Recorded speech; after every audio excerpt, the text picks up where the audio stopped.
Halo semuanya, Assalamualaikum. Don't be mad at the system, it's simply how we've existed.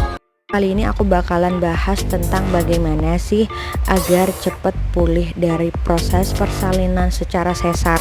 Yap, karena kenapa? Karena aku melahirkan anak aku secara sesar gitu. Dan sebelum ke videonya, jangan lupa kalian pencet tombol subscribe dulu, terus kalian komen mau dibikin video apa lagi, terus kalian pencet tombol like, terus share ke sosial media kalian yang kalian punya.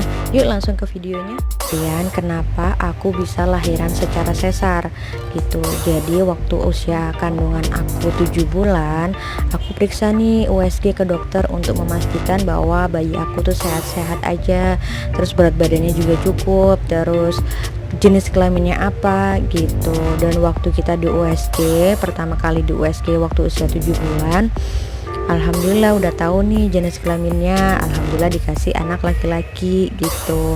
Terus yang kedua, ternyata anak aku pakai kalung ini, ngalungin tali pusar gitu. Terus aku tanya dong ke dokter, dok itu bisa nggak ya sekiranya untuk bisa lahiran normal gitu. Terus kata dokter itu bilang nggak apa-apa kok bu, itu masih bisa gitu. Ya udah dong, alhamdulillah akhirnya aku bisa lahiran normal gitu. Ternyata waktu itu udah nunggu nih lama kita sampai waktunya 9 bulan. Nah waktu 9 bulan itu ternyata aku nggak ada kontraksi sama sekali gitu. Nah nggak ada kontraksi sama sekali, akhirnya aku CTG dong, aku cek jantung bayi, rekam jantung bayi gitu. Terus kata dokter bilang gini, bu ini posisi bayinya bagus tapi gerakannya kenapa jadi semakin melambat, bilangnya gitu. Nah semakin takut dong aku. Ya udah akhirnya dikasih dua pilihan sama dokter. Yang pertama itu mau diinduksi aja atau mau yang secara sesar gitu. Tapi karena suami aku itu orangnya takut, itu yang pertama takut aku kesakitan banget, terus nggak ada hasil kalau diinduksi. Akhirnya suami aku bilang ya udah langsung dioperasi aja gitu. Itu tepatnya pada tanggal 10 Desember 2018 sekitar jam 12 siang. Jam 12 siang akhirnya aku dipasang infus di tangan kanan dan tangan kiri aku. Awalnya di tangan kiri, ternyata tangan kiri aku nggak masuk gitu. Akhirnya pindah ke tangan kanan, ya otomatis 2 kali disuntik dong gitu. Terus setelah itu akhirnya nggak lama aku dibawa ke ruang operasi, dan itu aku dibantu sama suster sama suami aku. Dan informasi ke kalian, jadi di rumah sakit aku itu nggak bisa bawa suami untuk masuk ke ruang operasi. Jadi suamiku hanya nungguin di ruang tunggu gitu. Dan sebelum aku masuk di ruang operasi, jadi itu di bagian vagina kalian itu dibersihkan dulu.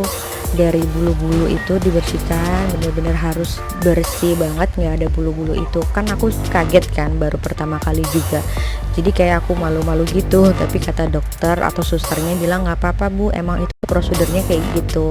Jadi itu prosedur dari rumah sakit. Pun kalau kalian normal juga pasti bakalan kayak gitu.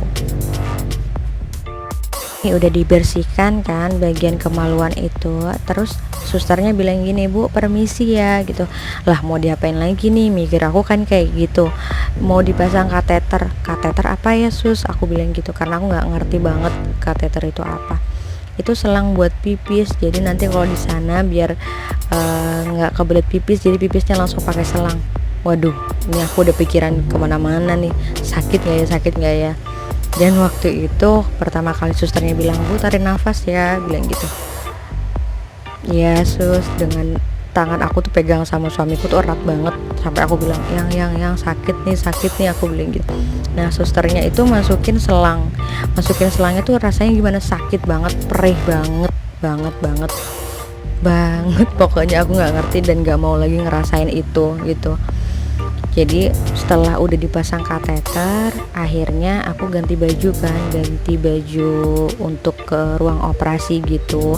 Akhirnya suami aku keluar gitu, karena aku bakalan masuk ke ruang operasinya gitu. Jadi suami aku cuman nungguin aku sampai di situ aja gitu. Udah nih kita masuk ke ruang operasi, dan ya karena aku tuh orangnya nggak kuat dingin, akhirnya aku aku menggigil banget di ruang operasi itu, padahal AC itu cuman ada 3, bukan cuman sih, tapi emang posisinya dingin banget di dalam situ, ya namanya ruang steril ya kan. Dan setelah masuk ke ruangan operasi itu nggak langsung dilaksanain gitu loh operasinya, jadi masih nunggu dulu dokter anestesi. Ini udah dibersihkan kan bagian kemaluan itu, terus susternya bilang gini, "Bu, permisi ya," gitu. Lah mau diapain lagi nih, mikir aku kan kayak gitu. Mau dipasang kateter. Kateter apa ya, Sus? Aku bilang gitu karena aku nggak ngerti banget kateter itu apa. Itu selang buat pipis, jadi nanti kalau di sana biar nggak kebelet pipis, jadi pipisnya langsung pakai selang.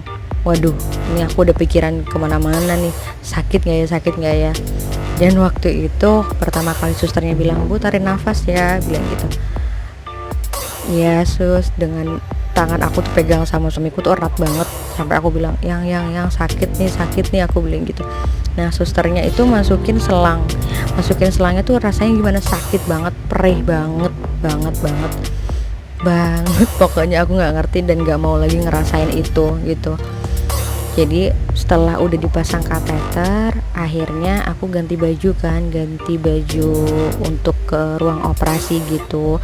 Akhirnya suami aku keluar gitu karena aku bakalan masuk ke ruang operasinya gitu. Jadi suami aku cuman nungguin aku cuman sampai di situ aja gitu.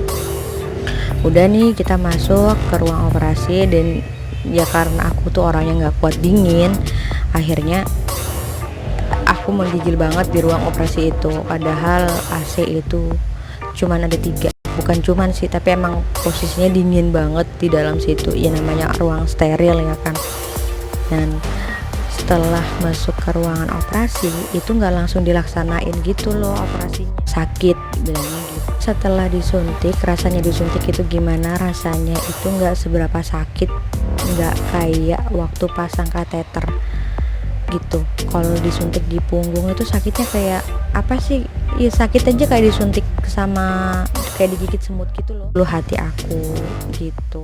Setelah itu anak aku udah keluar, terus susternya bilang, "Bu, ini anaknya sudah keluar ya." Ternyata kenapa anak aku nggak mau keluar lewat secara normal, karena dia lilitan 2 dong. Ya banyak sih yang udah lilitan 2 ataupun kayak gimana tuh, ada yang berhasil keluar secara normal gitu, tapi nggak tahu anak aku itu kayak nggak mau turun ke bawah gitu loh. Jadi dia tuh cari jalannya tuh ke atas, dia tuh selalu nendang bagian ulu hati aku gitu.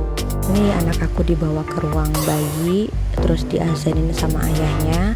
Aku dibawa ke ruang isolasi untuk recovery gitu. Nah di ruang recovery itu aku ngerasa badan itu benar-benar menggigil banget, benar-benar kayak apa ya, kedinginannya ekstra gitu, sampai gitu pokoknya, padahal udah pakai selimut itu. Terus ya udah akhirnya nunggu sampai aku pindah ke ruang kamar aku. Itu nunggunya beberapa jam gitu, kalau nggak salah 1,5 jam aku nunggu di ruang recovery itu, katanya untuk memulihkan dulu kondisi badan aku yang habis kena bius, terus aku dicek jantung juga takutnya bermasalah atau kayak gimana gitu.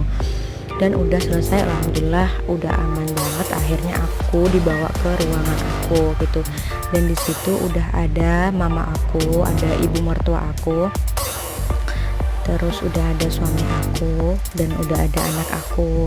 Alhamdulillah anak aku lahir dengan sehat, terus lengkap semuanya, dengan berat badan 3 kilo 1 ons kurang, panjangnya 50. Ya benar, panjangnya 50. Di sini nih yang paling ekstra hati-hati dan harus benar-benar kayak belajar lagi. Kenapa? Karena waktu itu suster bilang gini, "Bu, harus belajar berdiri ya, Bu, harus belajar belok ke kanan, belok ke kiri dulu dalam posisi terlentang gitu." Jadi habis operasi itu aku harus belajar untuk miring ke kanan dan miring ke kiri, dan itu yang paling susah menurut aku. Udah berhasil untuk belajar miring ke kiri itu kan, terus aku belajar lagi ke kanan, dan itu tuh agak susah gitu karena posisi perut juga belum kering banget kan, masih sakit banget gitu.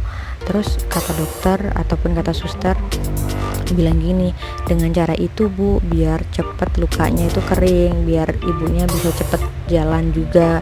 Kalau ibunya nggak jalan atau ibunya nggak gerak, nanti syaraf-syarafnya itu malah kaku. Aku udah ada di tahap udah bisa belok ke sebelah kiri dan sebelah kanan gitu. Terus setelah itu belajar dong untuk duduk gitu. Nah, waktu duduk aku dibantu sama suster dan ibu kandung aku ya.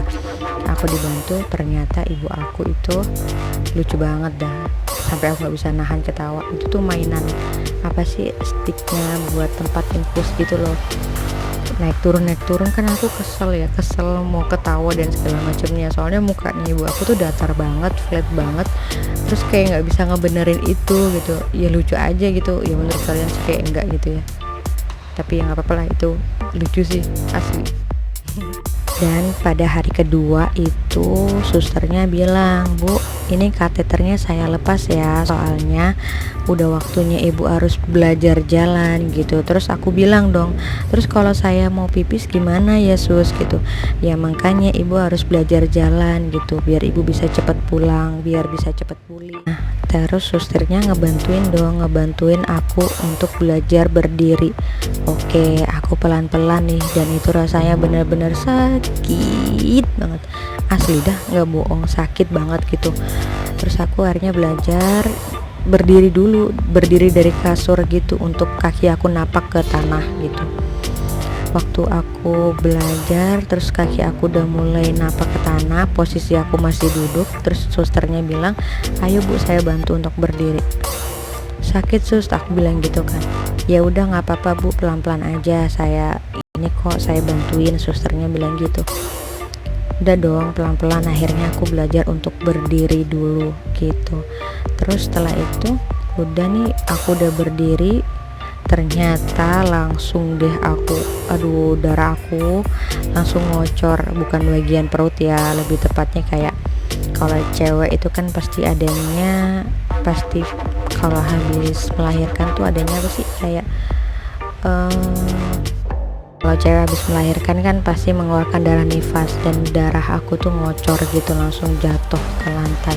Terus kata susternya bilang gini, ya udah Bu, nggak apa-apa, namanya juga belajar, nggak masalah gitu.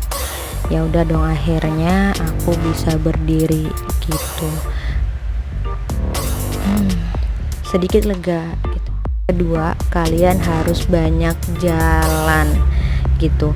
Nah, kenapa harus banyak jalan? Ya itu tadi, kembali lagi ke step yang pertama itu, karena biar saraf-sarafnya itu nggak tegang gitu. Jadi kalian harus banyak jalan, harus berlatih untuk jalan, pokoknya harus gerak-gerak gitu ya, gendong bayi dan segala macamnya itu udah bisa kok kalau kalian udah kuat untuk jalan. Tips yang ketiga yaitu jangan lupa kalian selalu konsumsi air putih gitu, karena air putih itu benar-benar kayak membantu juga. Terus kalian makan makanan yang bergizi pastinya, biar perut kalian keisi, karena udah lapar banget kan otomatis, karena kalian dari proses operasi terus sampai kalian keluar itu kalian belum makan. Jadi jangan lupa makan biar ada energi yang masuk.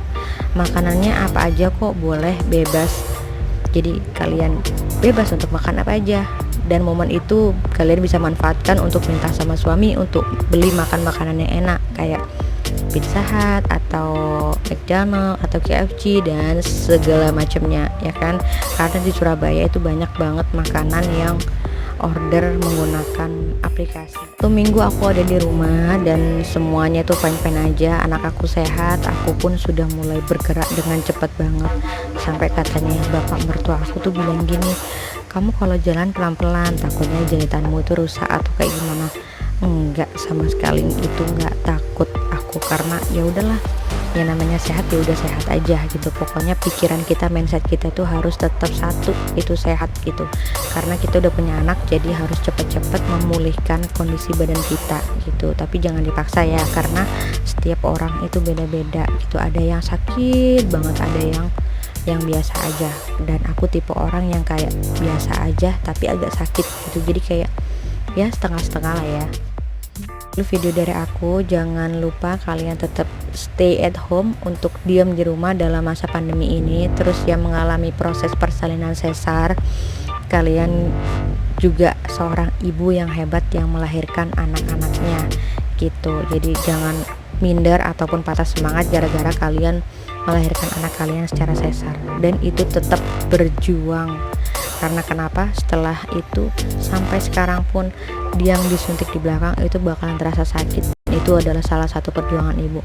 Semoga video ini bermanfaat dan jangan lupa di share ke sosial media kalian. Dan assalamualaikum.